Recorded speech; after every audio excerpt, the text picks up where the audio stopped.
You what? I pushed up the temperature. Oh, good. Yeah, don't you think it's a little cold? Yeah, it's a little, of course, we're all wearing jackets, so, Yeah. but I can understand. Some of us are tougher than others. I thought you were gonna say have more insulation.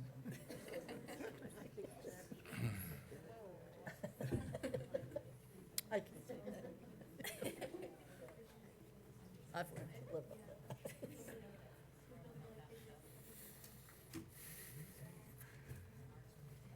One minute. Let me start on time. Hey, the green light's on, sorry. I'll do it. I hereby call this meeting to order. Welcome, thank you for being here. Does get lonely after a while. Wish you'd stay the whole meeting, but there you go. Tonight, Xavier Brower will lead us in the pledge.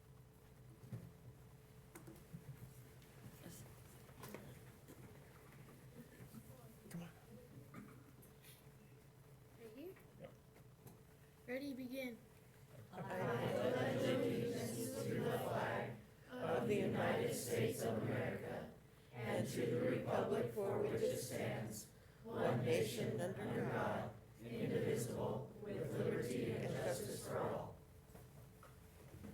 Thank you, Xavier. Let's see, 4 board members are here tonight. The 5th will be here in a few minutes, but I'm going to start without him. Tough. There are a couple items on the agenda, or the addendum tonight to the agenda. That is a committee report, community prevention meeting minutes, and our board calendar. And I would entertain a motion to approve the agenda with the addendum. I move that we approve the agenda with the addendum. Okay, any discussion? All those in favor? Aye. Aye. Hearing none opposed, the motion is passed. Next on the agenda is the approval of minutes, and here's a whole list. Executive session, student discipline, October 2nd this year. Special meeting, work session, October 8th. Executive session, student discipline, October 9th. Executive session, student discipline, October 15th. See, a regular board meeting, October 15th. That one is, oh, okay. And there you go, put in the notes. Special meeting, Bonneville proposals, that was on October 23rd. Executive session, student discipline, November 4th. Regular board meeting, November 12th. And board work session with legislators, and that was on November 25th. I move we approve the minutes as amended. As corrected? Yeah, corrected. Second? I'll second. Okay. All in favor? Aye. Aye. Aye. Hearing none opposed, the motion is passed. Next on the agenda is the approval of the consent agenda, which includes authorized payments of claims, approved supplemental financial information, addendum, approved human resource activity, and approved consent agenda. I move that we approve the consent agenda as stated. I'll second the motion. Okay? All those in favor? Aye. Aye. Aye. That motion has passed. Next up is Courtney Fisher for recognitions.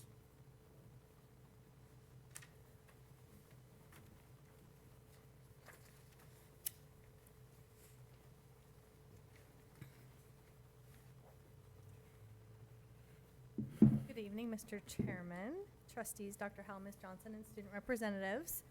It's my pleasure to be here before you tonight. We have several awards and recognitions to do since we missed October and November. So we're going to be giving several cake awards this evening for both November cake award winners and also December cake award winners. Our district believes a safe, supportive, caring, and respectful environment is critical to student learning. The School District 25 Education Foundation, in partnership with McDonald's, supports the Learner of the Month, or CAKE Award, that recognizes one elementary and one secondary learner from our district from October through May. The CAKE Award celebrates positive character, attitude, kindness, and encouragement toward others. In addition to being recognized here this evening, the award winners will also be recognized in front of their peers in their classrooms with cupcakes, and those ceremonies will be happening tomorrow at those schools. So Awards are submitted by a teacher and approved by the building principal. So will Michaela Crow and her school counselor, Mr. Tanner Saxon, to please join me at the podium. Michaela is a junior attending New Horizon High School. Is Tanner here? Tanner's sick. Oh, Tanner's sick. He's super Nice. sick. Okay, so Ms. Amy Prescott will be subbing. Thank you for being here tonight. I promise. In his nomination letter, Mr. Saxon wrote, "Michaela is one of the kindest students at our school. She always greets people by name and smiles. She has always been the student to thank anyone for anything that they do, staff and students alike. If you interact with Michaela, she will always be grateful and tell you thank you, no matter how small the interaction.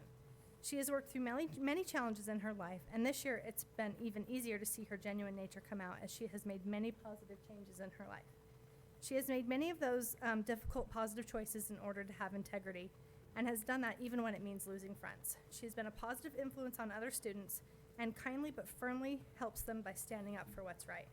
In a school with many students working through deeply challenging personal barriers, Michaela is a phenomenal example to other students of how to be true to yourself and make changes no matter what you've come through. She's a true joy to have at our school." That is a very ringing endorsement. So thank you, Michaela. You're going to be recognized among your peers tomorrow with cupcakes for everyone in your class. And also you and Mr. Saxon will receive a gift card to McDonald's at that time as well. And your school library will also receive a $50 donation to purchase books. And that's also presented to you on behalf of McDonald's. So we have a little boilerplate that you can sign your name in there in perpetuity. So please join me in congratulating Michaela on being recognized for this honor, and thank you. I have a certificate for you.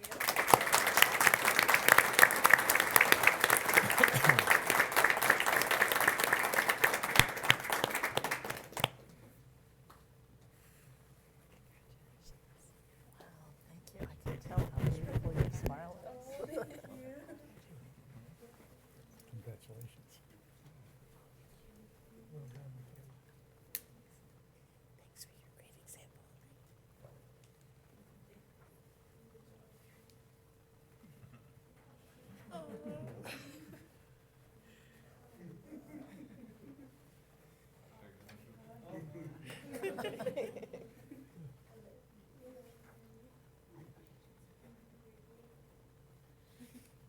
I arguably have one of the best jobs in the district. This is my favorite part, when all these people come out in support of the Cake Awards. Thank you all for being here. Next up is our elementary learner for our November Cake Award. So I'd like to invite Owen Rogers and his teacher, Mrs. Beverly Hillier, up to the podium. For being here tonight. 3 years ago, okay. So in her nomination, Mrs. Hillier wrote, "I believe that Owen deserves this award for many reasons. I first met Owen when he was a second grader in my class. He was a great kid then, and now he is even more amazing. He is a 5th grade student here at Lewis and Clark. Owen is always the first to reach out to other learners in our building with a kind word, a hello, or just a simple nod of acknowledgement. He is always willing to help and encourages other learners whether he knows them personally or not. I have seen Owen in the hallway talking with learners who are having a difficult time. He has become a mentor to many learners. Owen often comes to my room to visit, and he always has a smile on his face and a kind or encouraging word for the learners in my room. Not to mention that he also brightens my day. Words to describe Owen include caring, kind, helpful, inspiring, and genuine." So again, in addition to being recognized here tonight in front of our Board of Trustees, we're going to recognize you tomorrow in front of your class with cupcakes tomorrow morning. And then you and your teacher will both receive a gift card to McDonald's, as well as your school library will also receive $50 to purchase books in your name.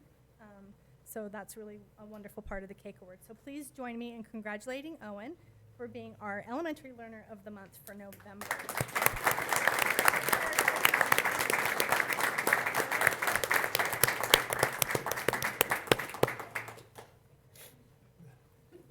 That's supposed to be congratulations. Sounds like you're a pretty special guy, Helen. Congratulations. Keep it up. Way to go. Good job. Nice. And then Mrs. Hillier, I'm going to invite you to stay here with me, please. And I'd also like to invite Mrs. Hill and Mrs. Palmer to join me if they're here. Are either of them? Sabrina or? There we go. So in addition to recognizing cake award winners, we also receive our pies award winners at our monthly board meetings. And so that is the Employee of the Month, or Pies Award. And that award recognizes our employees who positively influence educational success. The award is for employees who go above and beyond in that effort. ISU Credit Union partners with us in providing this award. So Mrs. Beverly Hillier is December's Pies Award recipient, and you received 2 nominations, one from Tamara Palmer and another from Sabrina Hill, both of Lewis and Clark. In her nomination letter, Tamara Palmer wrote, "Bev works hard to build a positive relationship with every learner in her classroom. She does this by taking time to get to know each learner and what his or her individual needs are.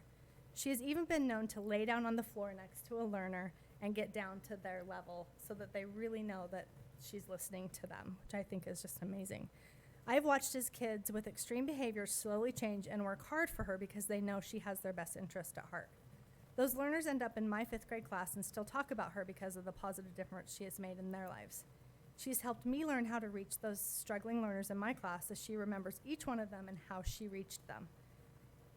The learners in her class know that she cares about them, and once they realize that their academic improvement climbs quickly.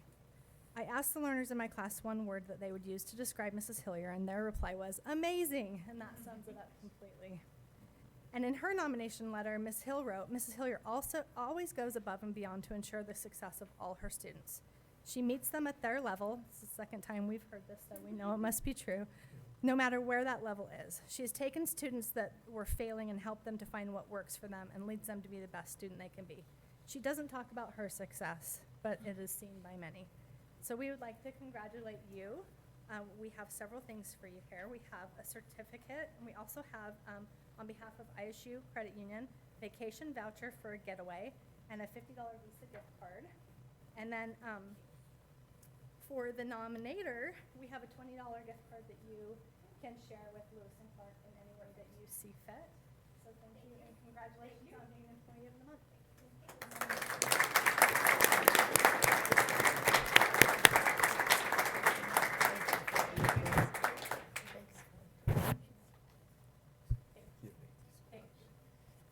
Thank you.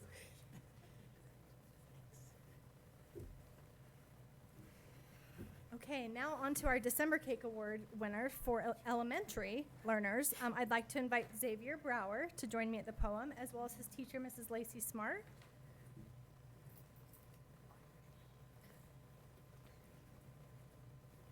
Xavier is a 5th grade learner at Gate City Elementary School, and Mrs. Smart is his teacher this year.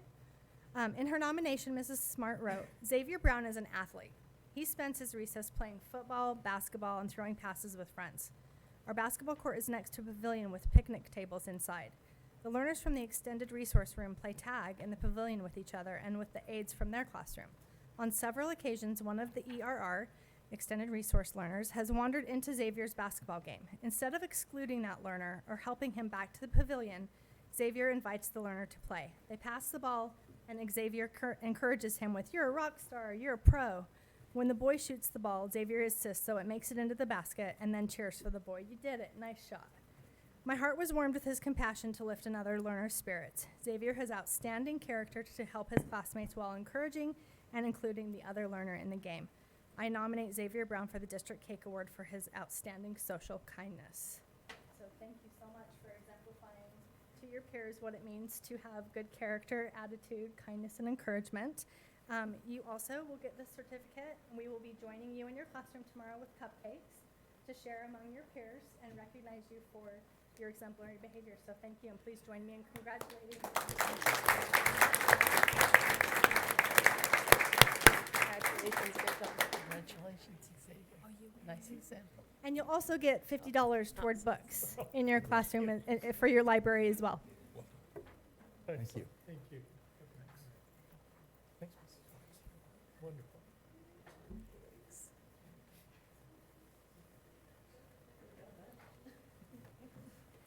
And now we have our December Cake Award for our secondary learner. I'd like to invite Cooper Corrington and his teacher, Mrs. Mindy Bang, to please join me at the podium. Hello, Cooper. Thanks for being here. Cooper attends Alameda Middle School is in the 8th grade. In her nomination letter, Mrs. Bang wrote, Cooper has consistently displayed outstanding character and career exploration B this trimester. He always has a good attitude and is willing to tackle any project or assignment asked of him. We have had several cooking labs in the past few weeks, and Cooper always gets along with everyone in his group. He is a hard worker. This week, the groups have participated in a week-long Cake Wars project that required them to make fondant, buttercream, bake the cake, and then decorate the cake. I want to take that class. Before Cake Wars started, I was a little concerned about how to form the groups because there was a student who didn't have any friends in class and struggled with previous cooking projects. I asked Cooper to accept the student into his group, and Cooper did so without any hesitation. Cooper has treated the student with kindness and respect all week and has encouraged him to help with tasks that he was comfortable with, such as kneading fondant, gathering supplies, and doing dishes. Cooper is very deserving of the cake award. So we will also be visiting your classroom tomorrow to share cupcakes with your peers and recognize you for this achievement. You and your teacher will also both get a gift card from McDonald's, and your library will also get $50 to purchase books in your name. So thank you so much. Let me grab your certificate.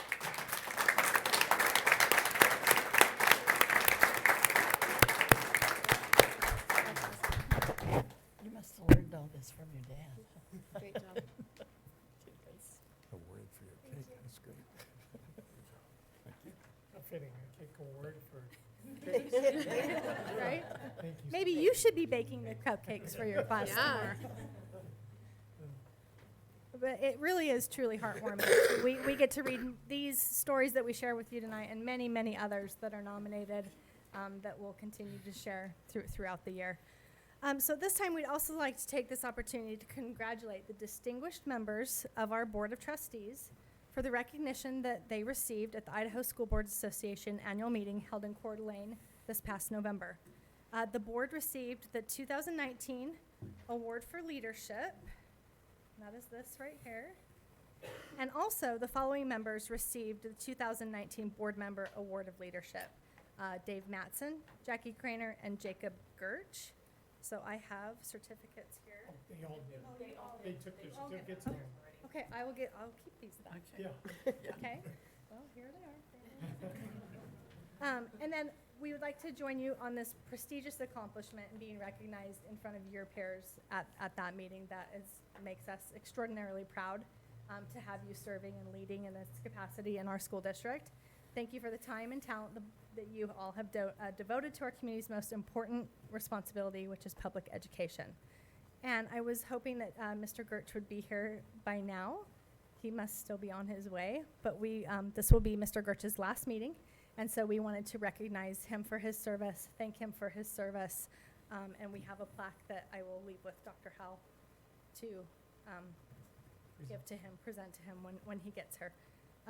And then we will be welcoming a new board member, Jim Facer, next month. So this concludes our awards and recognitions for this evening. Thank you so much. Thanks, Courtney.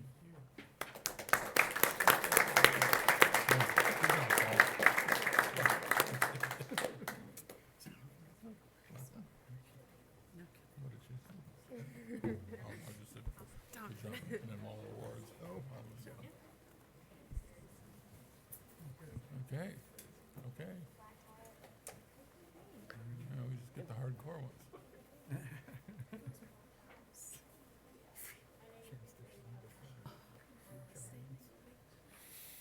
Okay. It's time for public comment on items not on the agenda, and I have not received any requests, so we'll move on to student reports. Abby, are you ready?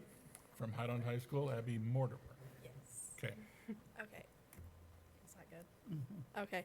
I'm from Highland, and our winter sports just started, and they're doing really well. And our drama department just started preparing for their spring musical. They're doing Mamma Mia, and it's going to be really fun. Really excited about that. We'd like to congratulate our speech and debate coach, Robin Christensen. She got Coach of the Year, and we're so proud of her. And our dance team went to their first competition last week, and they swept. That was really exciting. And this week we're working on Sub for Santa. We're providing Christmas for 28 families right now, which is really fun to watch everybody work. And other than that, there's That's it. Merry Christmas. Merry Christmas. Next is high school, Emma Watts, correct? Go ahead. Okay, so for the past month, Century's main focus has been giving back as well. So we've been raising money for 14 of our students whose families can't afford Christmas. And so we've been like getting money through penny wars and different like things that teachers have to do, such as pie in the face. Like students wish to pie teachers in the face, and then teachers have to consent. So we're gonna end that with the assembly on Friday. And in addition, we had the Holiday Spectacular Band and Choir concert on December 12th. We also had a choir trip where they caroled in Salt Lake City and actually got to sing with the Utah State University Choir. So that was cool. And then drama took overall 4th in state. And then our marching band, percussion won all of their events, as well as the whole marching band got the Gem State Award as well. So, and then our girls basketball has a great record. We've only lost 1 game over the past 3 years, which is phenomenal. And then we had our cheer won 1st, 2nd, and 3rd and qualified for state. So, and then we had our blood drive today and got 37 pints of blood. So, yeah. Thank you, Emma. Next is our art committee reports. Anybody would like to speak?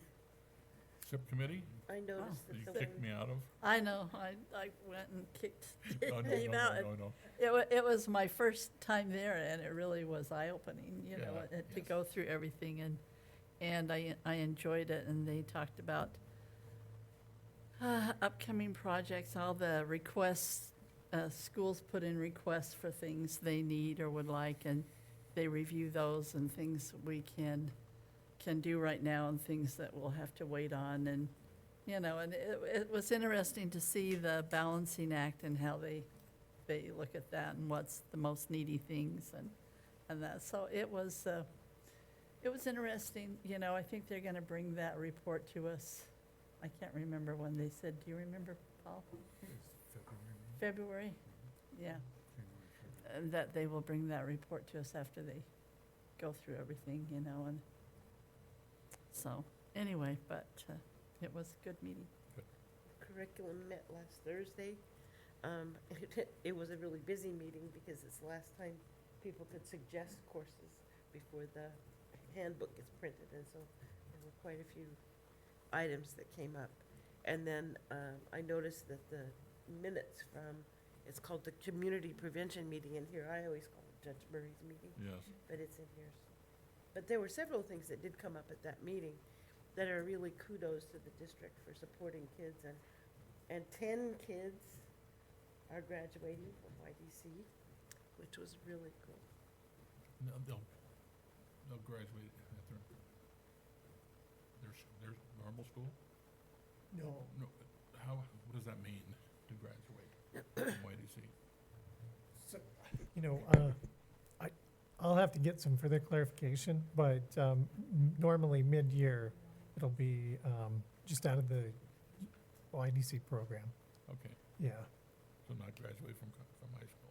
Yeah, it'll be high school graduation. They'll have all the But not a credits earned. particular high school. Yeah, right. Which is from YDC. Uh-huh, yeah. Okay. I wonder if we shouldn't try to do something to honor those kids like we do at New Horizons. You know what? I'll ask Miss, what?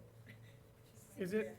Sorry, I was catching up. Oh, we've never done a diploma ceremony with, They're actually New Horizons students, and Okay. we always do it in May, so they come back and do Okay, it with they come New back. Okay. Horizons students. So they're enrolled under New Horizons Okay.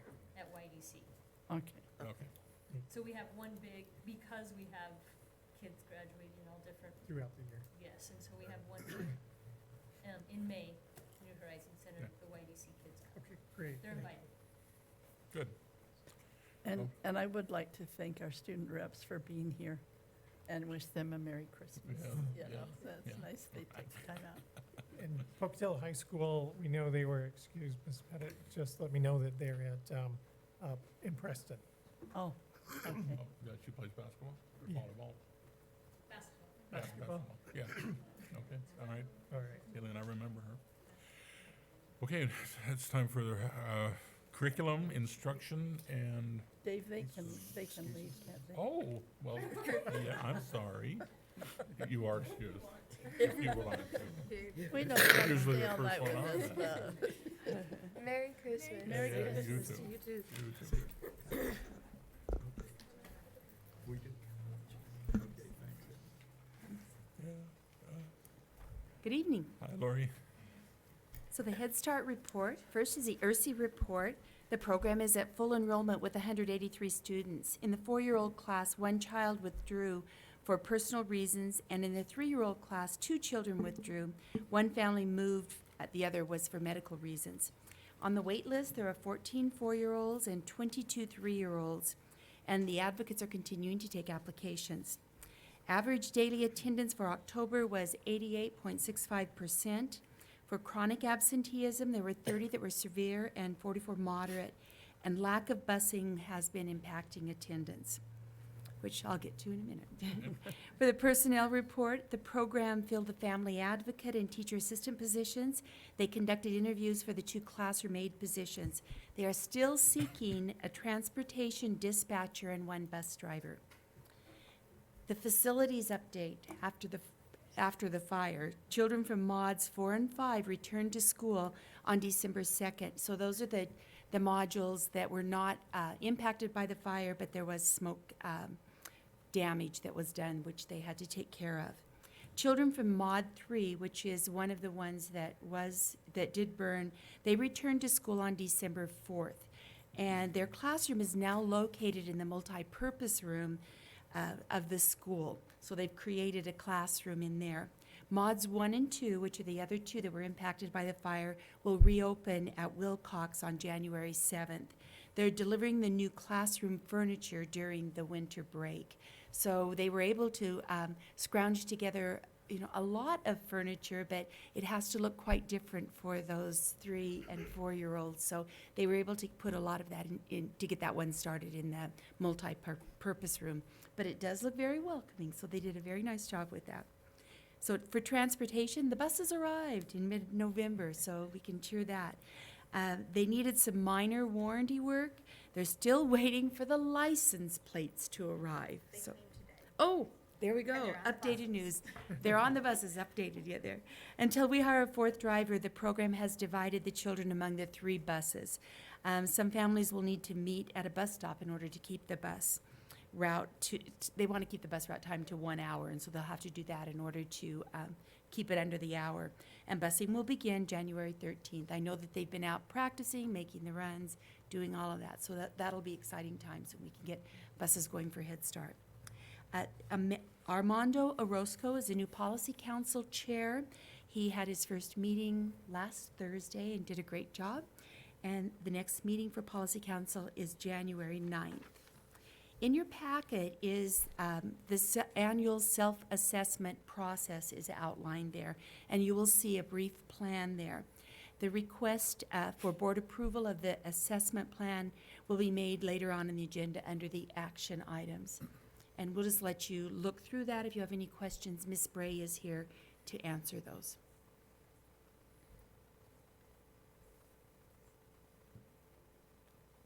Okay, that one? All right. 21st Century After School Program, as of last Friday, enrollment is 287 students, and they have 207 attending daily. The goal is to have 220 students attend daily, so we're very, very close to that goal, which is really at a good place for this time of year. The program has only operated for 39 days so far, but already has 130 regular program participants who are students who've attended 30 days, which is 59% of the students. So we're really on track there for great attendance. The program is on track to hit that attendance goal by the end of the year. One of the coordinators will be resigning at the end of this week, or she has resigned, and it will be effective at the end of this week, and the position has already been filled. There are still 2 aide positions that are needed to be filled to be fully staffed. And work is beginning on the grant that is due at the end of January, so we'll have more information at our next meeting on that grant. Next is the Idaho Food Bank Backpack Program Report. 983 backpacks were distributed. We've sent out reminders. They went out again today to be sure to pick up for the extra weeks for our holiday break to help the families. We know that they're much needed. And then next on mine is the proposed 2021 K-12 calendar. We reviewed it at our work session. There are 2 views of the calendar, one of which is ADA compliant, and which will be posted to our website. Changes were made from the last work session to include a description of the parent-teacher conferences. You'll note there on the one that is ADA compliant that notes that Thursday evening conferences will be from 4 to 7, and then Friday conferences from 8:30 to 12, with no school on that Friday. Teachers will have Friday afternoon off to compensate for the time on Thursday evening. Okay. Thank you. Mhm.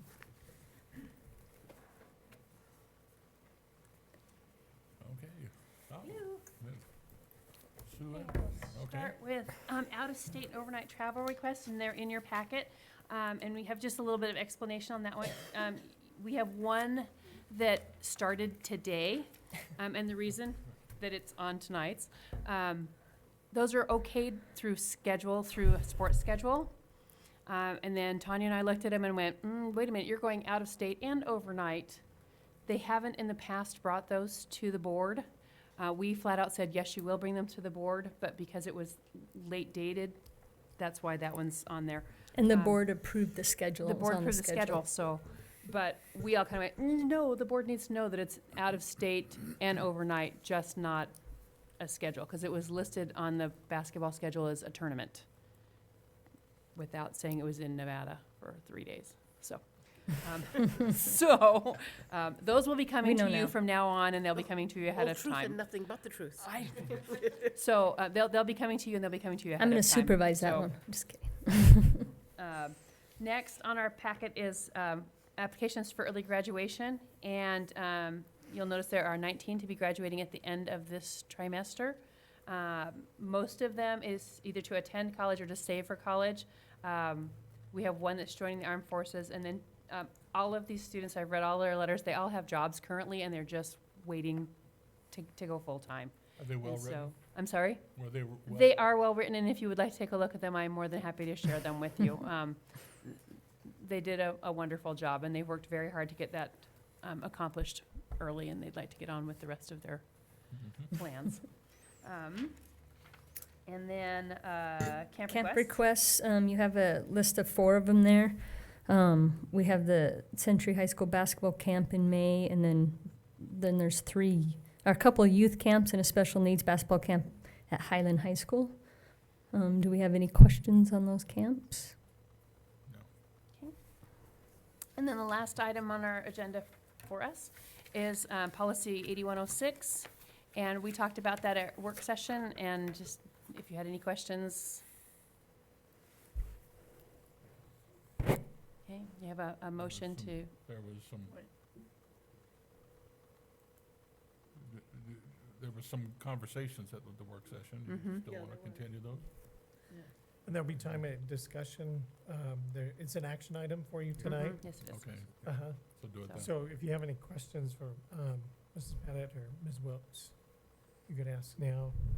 Do you want to just review the changes briefly? So it's on the second page of the policy, Uh-huh. and Just it's elimination. an elimination of the open enrollment transfer.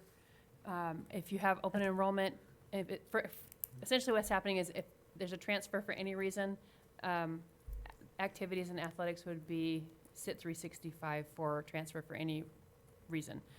Currently, our policy says if they are incoming ninth grader, and they are transfers approved during open enrollment period, then they can participate in sports and activities for their freshman year. So That's what They will not be. that's currently written that way. Mhm. It currently states will not be subject to an athletic penalty. So that's what's in our policy currently. And that's what Um, The discussion was whether To take it to out. remove that or not. And then there's a blue highlighted section on yours regarding staff members and head coaches. That's actually should be in procedure and not in policy. So And didn't we that's- handle that during our boundary discussion? We did, it just never got written into procedure, and so we'll put it in noticed that. procedure. Yeah. Okay. So, Okay. okay, thank you. Moving on, thank you.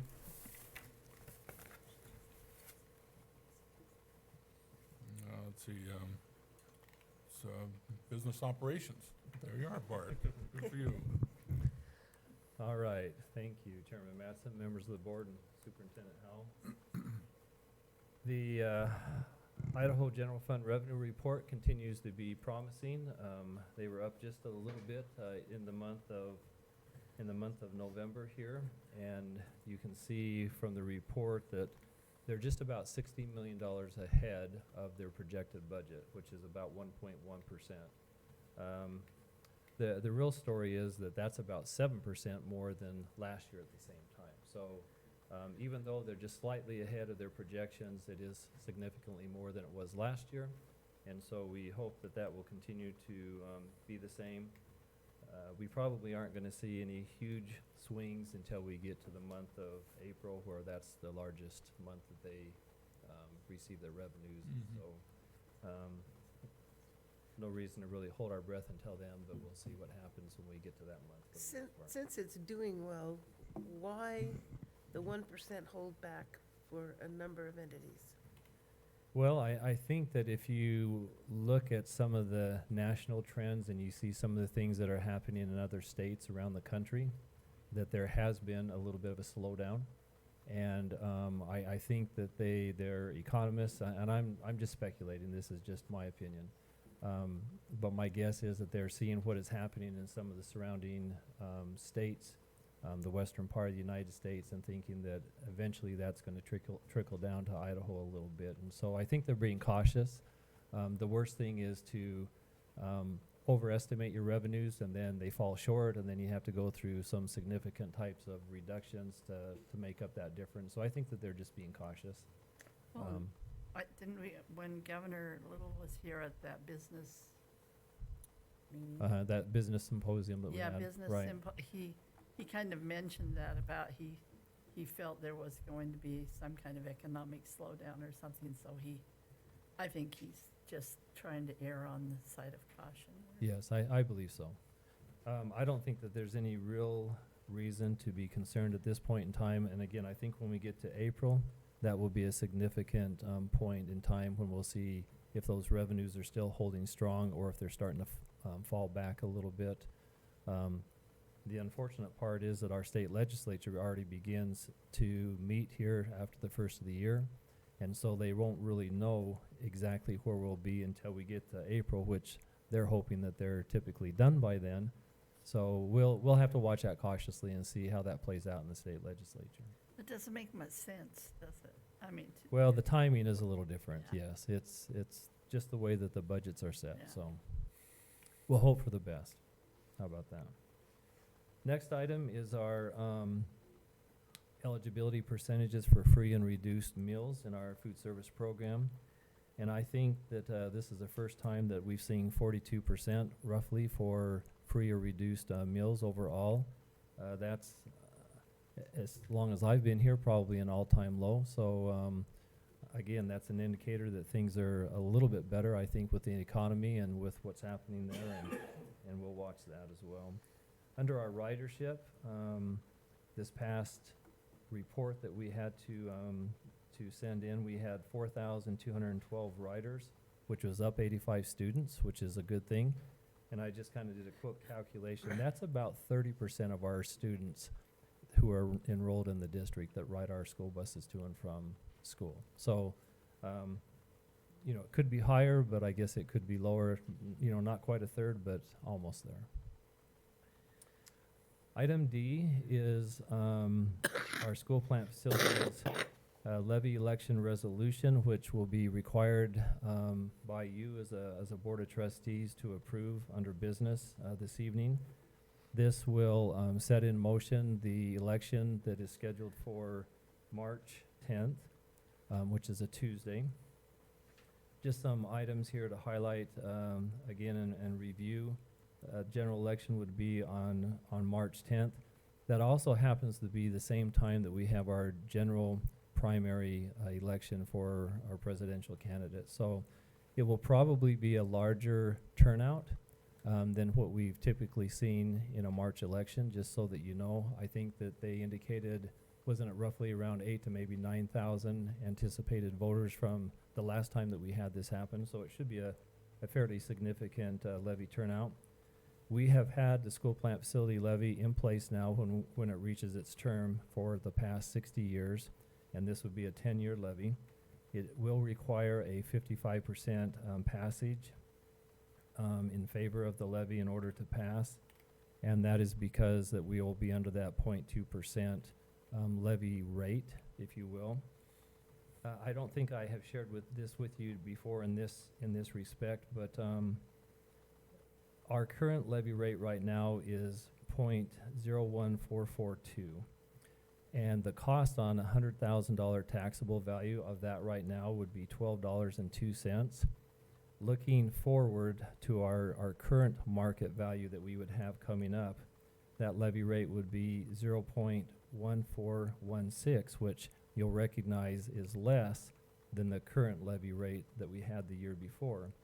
And so on that same $100,000, even with that 5% projected increase, we would be at $11.80 per month on that 100,000. So even less than what we're currently at, because the market value has grown so much. So Then that we'll kind of be gets to paying- your they'll question that you had, Mrs. Craner. They'll be paying actually about $1 less. Not quite $1, but maybe 22 cents on this Okay. example here. Yeah, a quarter. Around. Yeah. But I just wanted to bring that up, that we're, even though we're asking to maintain the same Rate. level of commitment as we've had before, that 5% increase, which offsets inflation with increased market value, it should actually be less on that $100,000 for the school district portion. And I'm only talking about the school district portion, so. Right. Mrs. Courtney Fisher will be working on kind of a fact sheet and also a video, so that when we go out publicly and try to share some of this information, that it's better understood that way, so that you know. All right, item E is a travel reimbursement, and as you know, when we have individuals who travel in the district, that we pay per diem. I honestly, I try to go back and look, and I do not know when the last time that we actually adjusted this per diem rate. The per diem rate currently is $35 per day for breakfast, lunch, and dinner if you travel out of town.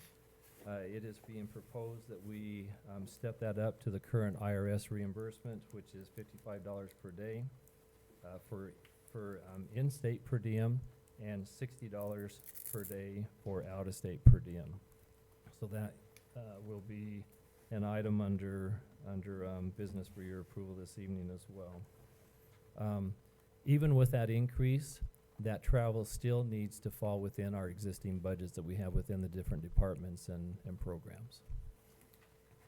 Lastly, item F is a VoIP service agreement, and VoIP stands for Voice over Internet Protocol. This is the way our phone system works now over the internet. For the past couple of years, as we have gone from analog technology to digital technology, we have been self-managing our phone system. And as you know, from time to time, we've had outages, and some of those outages have been much longer than what we have liked them to be. And there's various reasons for that, but we have been doing our own management of our phone system. This contract shifts that responsibility from a district-managed system to a third-party managed system, which would be TechHut in this situation here. What that does is it shifts that managed system to TechHut, which will be at a small additional cost, but there are some benefits to that. And the benefits are, one, that redundancy that comes from having them manage the system, because they have a lot larger, robust system and better backup. We should have much fewer outages than we've experienced, especially the last 6 months. We've had quite a few.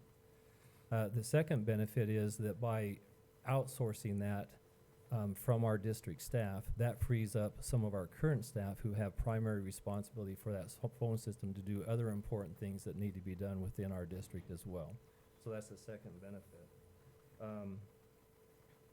The other item is that we should get a little bit better quality of the actual phone conversation as far, because they have a better system than what our system can provide right now. So, aside from the incremental cost for this, we are recommending this for board approval. We think that this will be a benefit. This will be a 3-year agreement with an option to renew year by year. If in the event that they do not perform, there is an escape clause here where we can get out of the contract. So I think you've had an opportunity to review that, and we would recommend that for approval this evening. And I think, is that all, madams? That's all the items tonight, so. Any questions? No. All right, thank you. Thank you. Employee Services, Carl Smart.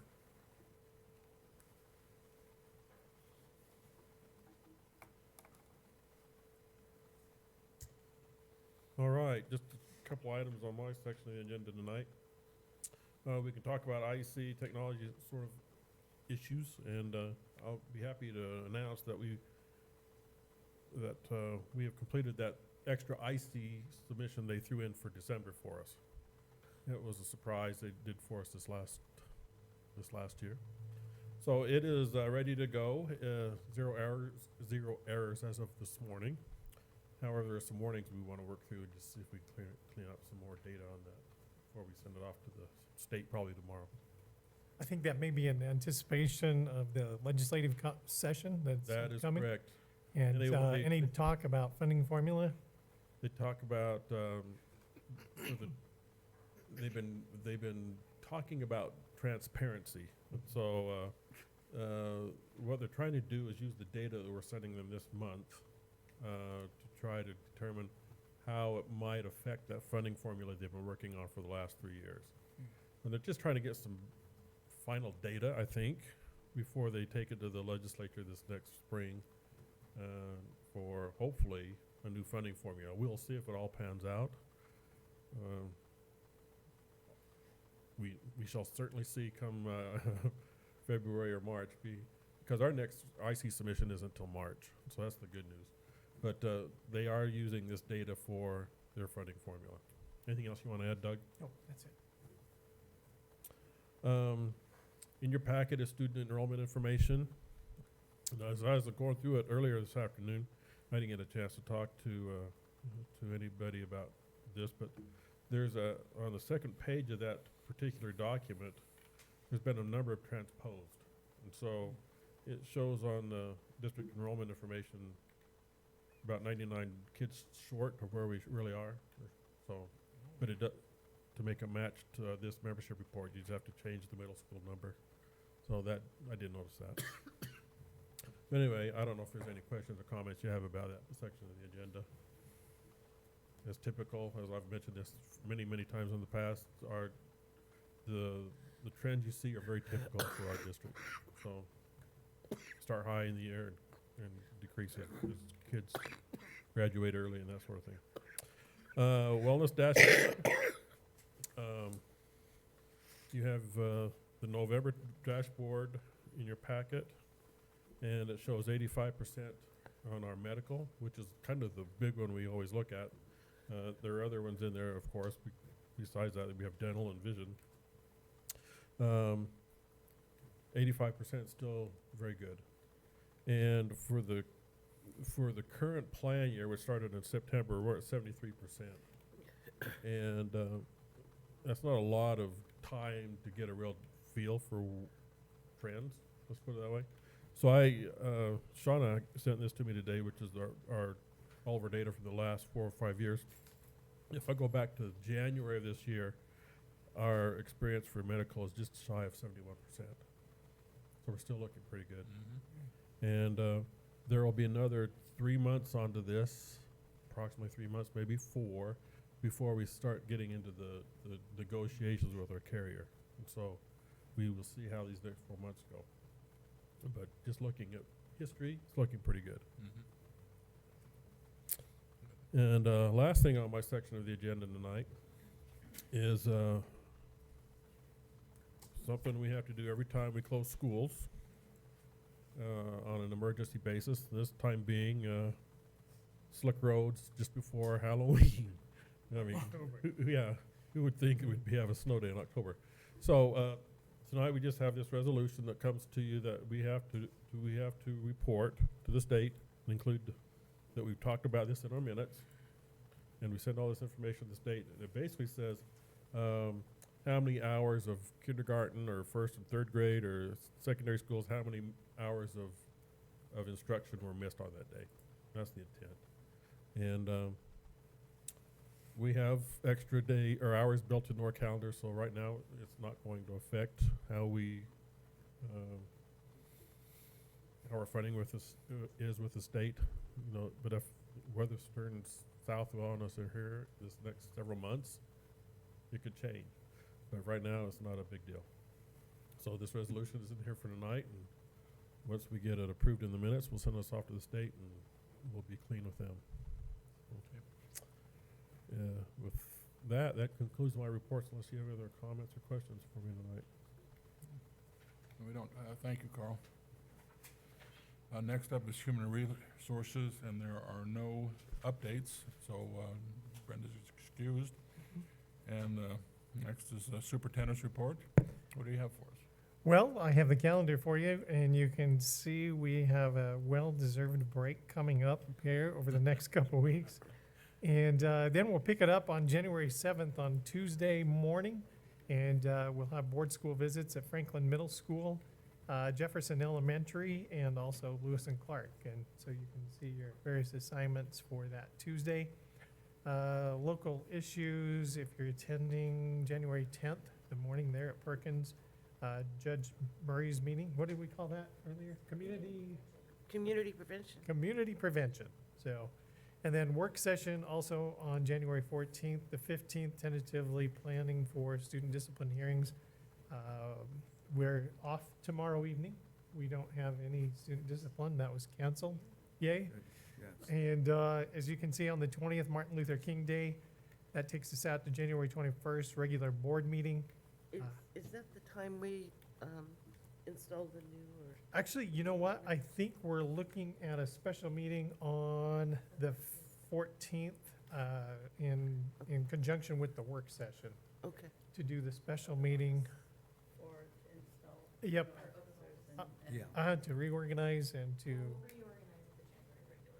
Oh, we can do that at the regular one. Oh, okay. I thought we had to do both before the 15th. Okay, all right. So we can reorganize the following. Okay. Is there a key communicator meeting in January? Not on here. Normally we have one. Yeah.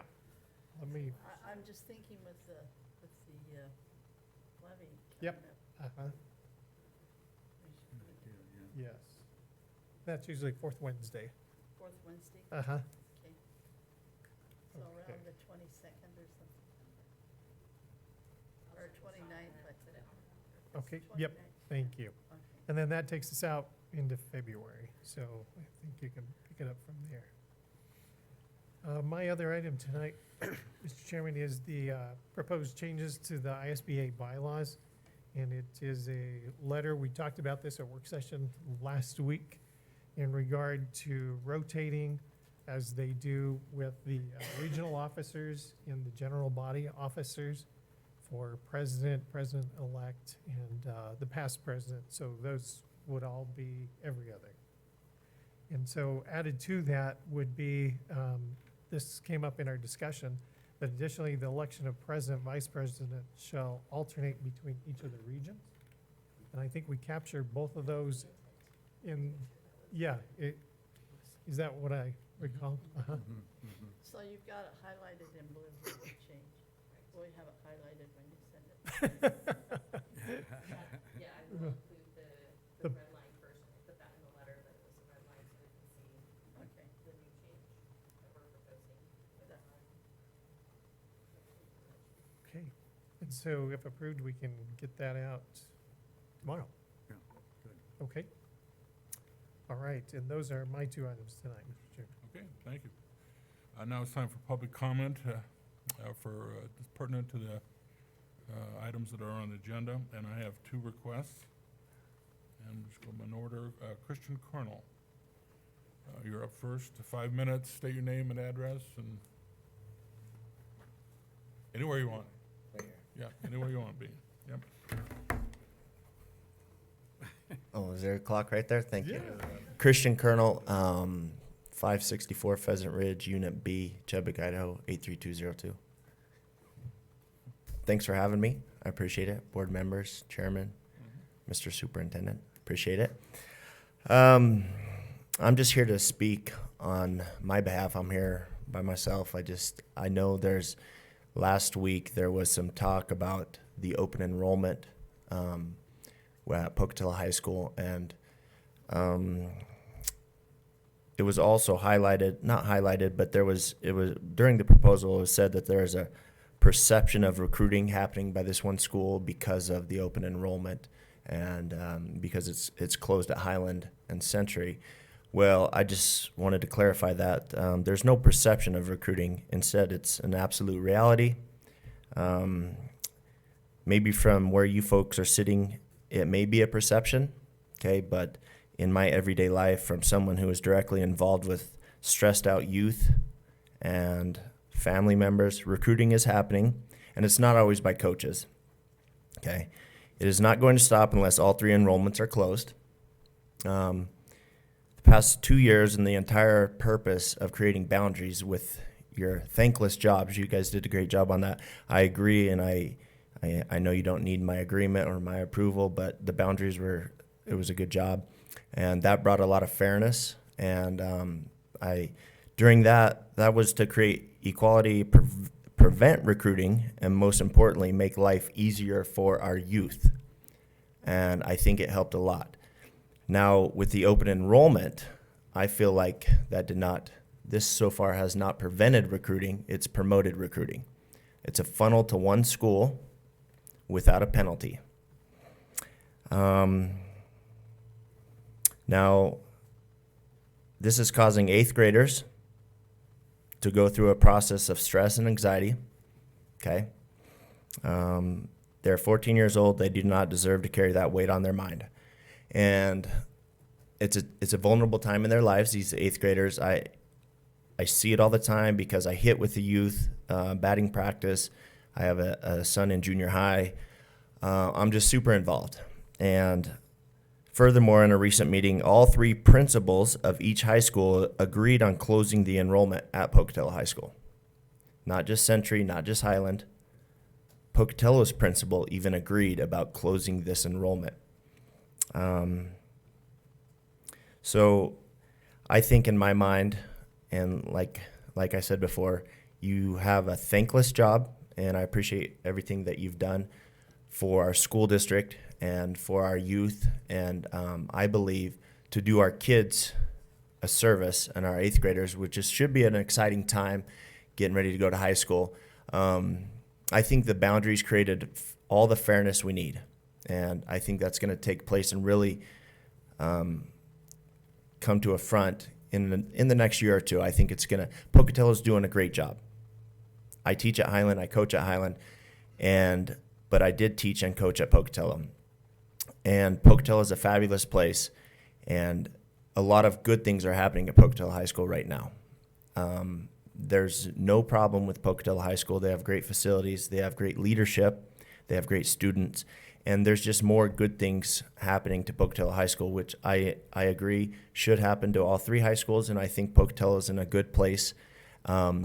With this open enrollment, I think that's just going to cross the lines, in my opinion. I think that the fairness has been played out. It's good where it's at, and I think that to be equal to all 3 high schools, the enrollment needs to be closed, and then we'll go from there. So I really appreciate you giving me the time, and again, thanks for what you do. Thank you. Okay. Next up, Chad Harding. I'd rather stand if that's okay. You got it. Go for it. Thank you. Chad Harding, 13969 Coyote Gulch, Pocatello. I just prepared a short statement. I won't even need the whole 5 minutes, so First off, thank you, Chairman Mattson. Thank you, Dr. Howell. Thank you, board members. I appreciate the time. I hope that I can convey my thoughts today in a respectful and thoughtful way. I've been deeply troubled by the board's handling of the current transfer policy. If I can go back in time a couple of years, I think it's worth remembering some of the items that were discussed during the boundary debate. We were told by the board that in part, their concerns they hoped to resolve by creating boundaries was that of recruiting. I believe you were sincere both in your concern and in your solution. I did not agree with everything that was said or that was done, but I didn't question your sincerity and your desire to get it right. The board talked about protecting kids from being recruited. They talked about the unneeded pressure a kid might feel when having to decide between schools. They talked about that recruiting can be done by coaches and admin, but more commonly it's done by Little League coaches, parents, and peers. These were real concerns of the district and the board and were handled as such. As I said, I didn't agree with everything that was said or done, but the boundaries were passed and we moved on. We try to make where we live and go to school the best we can. We voice our opinions, but in the end, we live with the decisions made. We now live in a district where 2 schools are at or above capacity. 1 school is below. Nothing has been planned or discussed, at least not with the public, about increasing capacity at either Highland or Century. In fact, the opposite has been done at Highland. When the boundaries passed, Highland's capacity was set at 1,600. The following year, it dropped to 1,550, and today it sits at 1,500. The first year of the boundary change, the district held a lottery to allow 7 kids to come to Highland based on kids transferring out. This year, the lottery was done away with. I would ask the board if they might comment on why the lottery was allowed in the first place and who and when it was decided this practice would no longer be done. I couldn't find documentation of this anywhere. Perhaps I missed it. It has been said that this is a short-term problem. I don't believe that to be the case. I think this will be a problem anytime any of the schools are below capacity. The current understanding in the community regarding District 25 high school enrollment is this. If you live in Highland boundaries, you can attend Highland or maybe Pokey. If you live in Century boundaries, you can attend Century or maybe Pokey. If you live in Pokey boundaries, you can attend Pokey. If you want to keep your team together, your only opportunity to do that is at Pokey. Not saying that's a guarantee or that will happen, but that is your opportunity. You have created an environment where 1/3 of the kids are locked into a school. The other 2/3 can still be recruited. Last week, a district employee reported that recruiting is only perceived, that it isn't actually happening. Some of the board members exclaimed that they had solved the recruiting problem. I'm not sure how the district can tell us this was a problem, solve it for 1/3 of the kids, and say the problem is solved or perceived. I'm not picking on the school that can currently allow transfers. I believe each of the schools have parents or peers that would act in the same manner. I'm frustrated with the system you have created that allows this. I am frustrated with the district employee that would tell us it is perceived, basically telling us it isn't happening. Little League coaches, parents, and peers from 1/3 of our community act differently than the other 2/3. Is that what is suggested?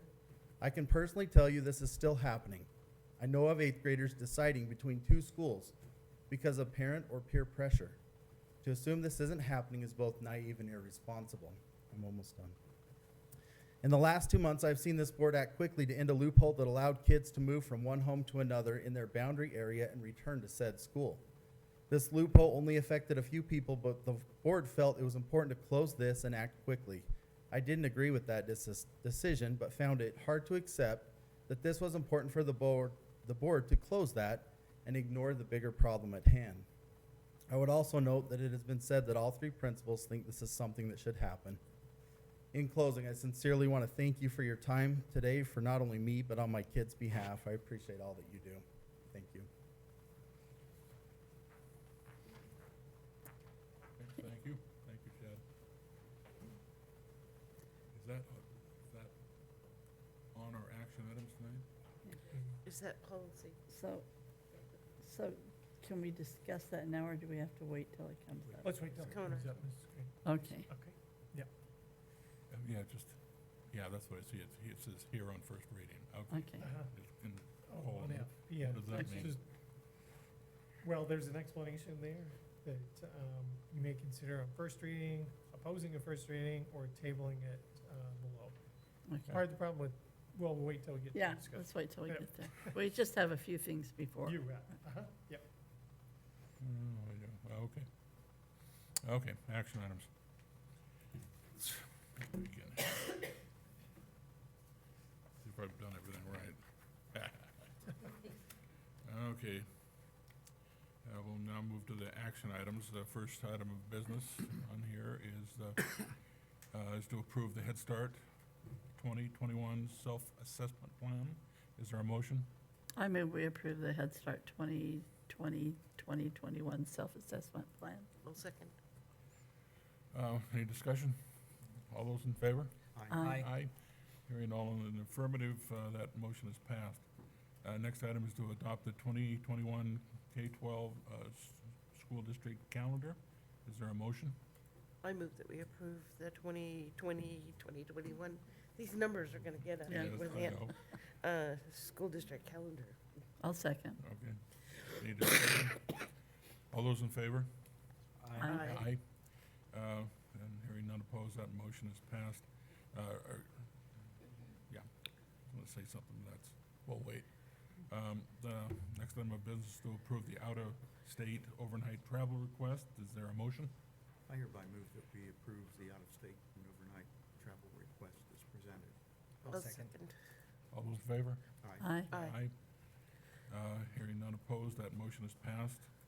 The next item is to, businesses to approve their early graduation request. Is there a motion? I move we approve the early graduation request. I'll second. Second. All those in favor? Aye. Aye. Hearing none opposed, that motion has passed. The next item is to approve the camp request. Is there a motion? I move that we approve the camp request. I'll second the motion. All those in favor, say aye. Aye. Aye. Hearing none opposed, that motion is passed. The next item of business is to consider hearing on first reading, opposing, or tabling policy number 8106, district attendance areas and student transfer. Okay, we've got some discussion to go on here. I guess, as I listened to Mr. Colonel talk and that they don't like the open enrollment policy, but as I understood it, that's a state policy. Is that not right? Open enrollment, that's not a choice we have.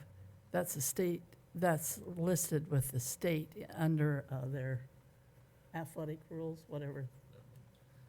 Am I right with Not that? athletics, It's just academics. acad- We tightened up the athletics.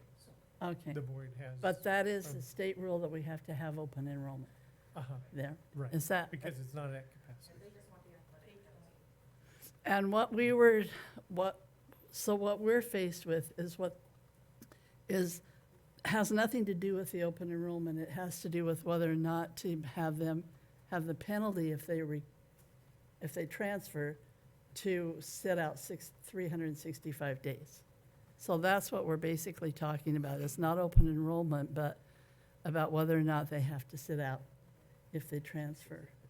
And I think, they were exactly right. That's exactly why we did want to change boundaries, so so that we could have it all even out more.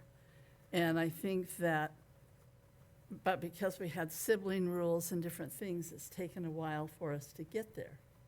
So I think in a year or so, or, a year or two, that's going to even out more so in the population in the schools. Hopefully next year. I think will even out after we get done with the sibling thing and everything. I think it's going to even out more. Correct. So we won't have quite the discrepancy or quite the opportunity for them to all move to one high school if they want to transfer. And I really do believe it's team sports that's a lot the issue kind of here. And that I don't, And it's- I don't know. I don't know what goes on with coaches and with recruiting, and that's anybody's. I'll- What do you want to say? I just bet that the recruiting is not happening by the baseball, whatever coach at Pocatello. I just know it, it's not. It's not. It's not. It's it's- somebody on the outside. It's not the principal. It's not. Yeah. And we don't want recruiting. Right, We've never wanted recruiting. That's wrong. yeah. And I don't, still don't understand, but we have to, we can get rid of this, whatever, but we have to tighten up whatever policy we have, that we shouldn't allow it in any kind of form at all, Well, recruiting. You know, when they first brought this, it was several months ago when they first talked about this kind of, and my feeling was, well, you need to see what they're doing around the state, what the state policy is. Right. We need to compare, if we want to put this in, this 365-day rule, we've got to see how the state's dealing with it. And at our work session, they came out and said, if we put this in, we are the only district in the entire state to have this 365 rule. No other district in the state has where they have to sit out 365. And I said, well, so what do they do? And they said, correct me if I'm wrong, Sue, or anything they said. Do you want to say? But they said that Meridian has some trouble with it. Didn't you say Idaho Falls has some trouble with it? They all have some problems with this same issue, but none of them require them to sit out 365. And that they try and deal with it the best they can, but can you explain that, Sue? Do you want to come up? You're in the- There's been a couple other districts that have tried doing an athletic penalty for transfers, and it's just been done away with. And so when the transfer happens, it is by IHSAA rules, and if there's an appeal to play, it goes to IHSAA. Whatever their ruling is, that's what the district lives with. So if we don't put this 365 rule in effect, which would make us the only one in the state to do this, Correct. then they could still appeal to IS. No, because our board policy supersedes. Right, It can't be But- any less, but it can be more. right, but you said it would just go by whatever the state rule Mhm. is, which is what all the other districts are doing. Yes. So I honestly, and I really think that our enrollment's gonna level out more Yes, in it is. Pocatello High School, so I can't see putting this in for a year or two when we'd be the only one in the state to do this, to penalize kids, ninth graders specifically. And that's what we'd be doing, penalizing ninth graders. And basically, it's a parent choice, really, basically. You stop and think about it, it's a parent and student choice, whether they do this. Would you say that's true? That is correct. And whether, I believe like you, Dave, I don't think it's so much coaches promoting this No. as maybe other people, No, it's outside source. So I just don't see the need to put this in. I think we should leave the rule as it has been and not change it. So I think we should, what's the So maybe choices? you would make a motion that you not take any action.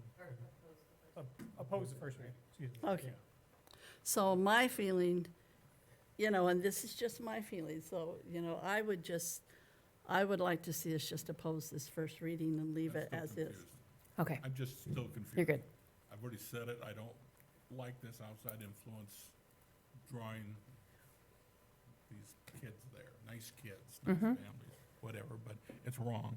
And by opposing this, is that, It leaves our policy as is, so incoming ninth graders, if they choose to transfer schools during open enrollment time and their transfer is approved, they don't have an athletic penalty, is how our policy is written currently. And that's just ninth graders. Just ninth graders. From 10th grade on currently, it is sit 365. So explain to me, what's the rest of the state doing? They are going by IHSAA, so if you transfer current schools policy. and you want to play, you have to appeal to the IHSAA, and whatever they say goes.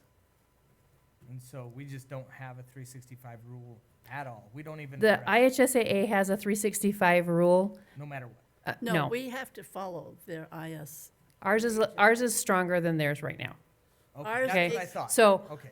All right. if a 10th grader says, I want to go from Pocatello High School to Highland, we transfer, and there's no bona fide move, they have to sit 365.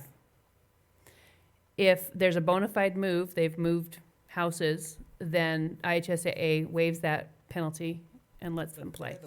But they are the ones that decide, and every other large school district that we've contacted, that's how they handle it. And they don't have a policy that penalizes ninth graders. Correct. All right. And we're the only ones wanting to put in a policy that penalizes ninth graders. Correct. As far as the recruiting thing goes, it can't be recruiting unless the school, the coaches or the teachers are recruiting.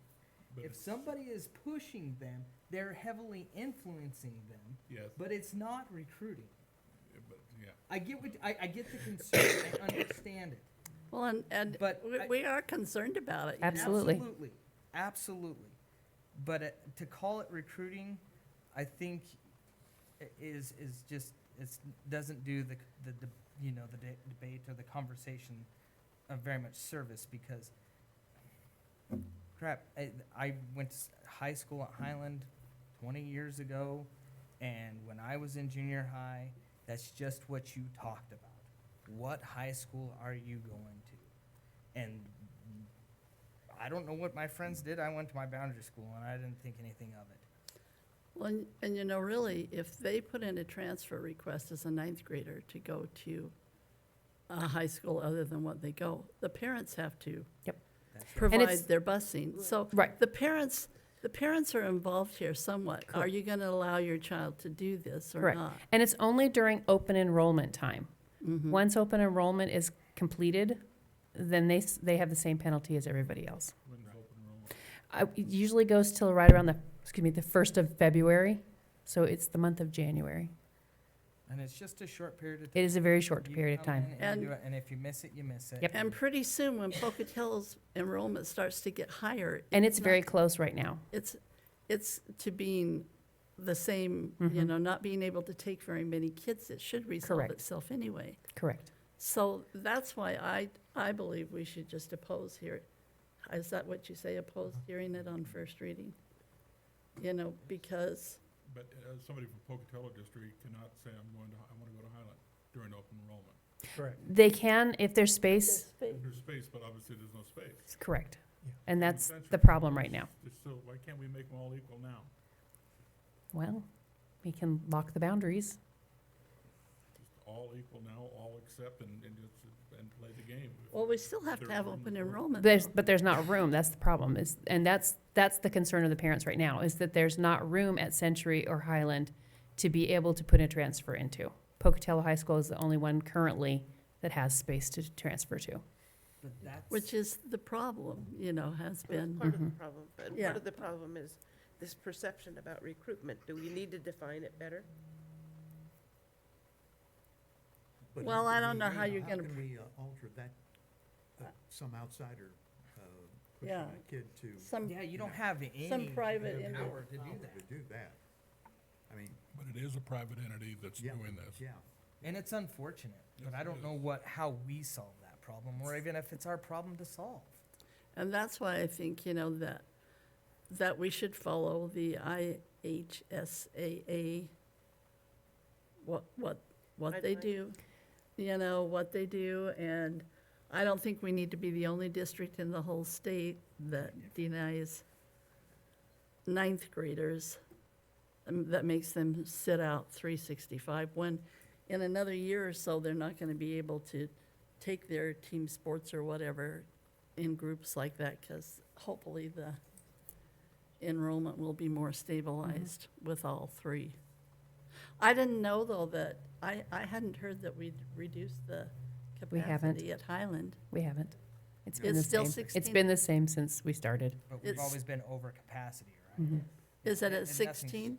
I don't know off the top of my head it's in the policy. I think it's 1550, I think it's 1550 Yeah, I also. think that's right. 1550. 12 and 13. So Mhm. we haven't reduced their Hasn't been enrollment. reduced. Okay, I guess I will just make the motion that we oppose hearing this on first reading. I would second. You can go for more discussion or whatever you want to do. What's that? Yeah. All those in favor? Aye. My goodness. I'm still confused. Much rather just abstain or something. Put it in the trash can.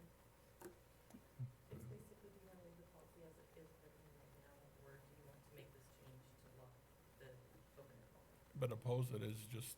Leave the policy as it is. And it's not open enrollment, because we can't lock open enrollment. Yeah. They sit out. There's no penalty.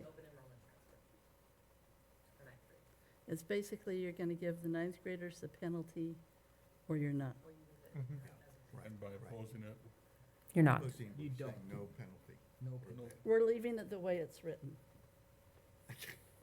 Gotta be- because that's, yeah, it's just still, that's- it's wrong. Even though it's, you know, it makes you smile that somebody read it and found a loophole and got them in there and, keep the team together, but it's wrong. but every district in this state faces the same thing, Dave. Every district has this. And they have to and Meridian has a couple of schools. And we don't have our roll-up numbers to Pocatello High School yet. We don't even know if there will be space in Pocatello High School Next year. to approve any Because transfers next year for they'll open be enrollment. getting more kids. We haven't done our roll-up yet. And you do that when? It happens the first week of February. So they put those applications in, and then we can see if we can take any transfers or The not. problem would be solved. If it's full, it's full. Potentially. Yeah, Mhm. right. Well, I think we have to go with our vote, you know. Well, you're at capital already, so aye. Done. Okay. Right? Thank you. Motion is passed. What's the last one? What's the next one? Sorry, Plan for We're facilities. at G, adopt school plant facilities reserve. Okay, G. Okay, the next item is, the next item of business is to adopt the school plant facilities reserve fund levy resolution as read into the minutes. Is there a motion? I move that we adopt the school plant facilities fund levy resolution and I'll read second. it into the minutes. I'll second it. Any discussion? All those in favor? Aye. Aye. Any opposed? Hearing none, the motion is passed. The next item is to approve the travel reimbursement per diem increase. That was a nice surprise. Yeah, Yes, it is. I'll agree with that one, Did boy. someone finally, I brought Um, that back after we came home from. I haven't been able to buy breakfast for $7 anywhere. No, you can't. is there a motion? I move that we approve that travel reimbursement per diem increase. I'll Oh. second. Okay, all those in favor? Aye. Aye. Aye. None opposed, the motion is passed. It's time for us to approve the VoIP service agreement, I move that we approve the VoIP service agreement. Voice over Internet Protocol. Right. Yeah. Got it. Whoa, I'm impressed. Is there a second? Second. Okay. No discussion, all those in favor? Aye. Hearing none opposed, the motion is passed, and the next item is to adopt the emergency school closure resolution as read into the minutes. Is there a motion? I move we adopt the emergency school closure resolution as read into the minutes. I'll second. All those in favor? Aye. Aye. Hearing none opposed, the motion is passed. The final item is to approve the proposed changes to the ISBA bylaws and direct submission to the executive director for consideration at the 2020 ISBA annual convention. Is there a motion? I move that we approve the proposed changes to You the should second. ISBA Yeah. bylaws and direct submission to the executive director for consideration at the 2020 annual convention. And I second that. Okay, all those in favor? Aye. Aye. Hearing none opposed, the motion is passed. That concludes this meeting, and I would entertain a motion to adjourn. I Move move that we adjourn. I'll second. Okay, although, and I know everyone's in favor, so, but let's hear it. Aye. Aye. The motion is passed, and we will be adjourned. We are adjourned. Still. Excellent, thank you. Just thought it, I thought it was cute at first, but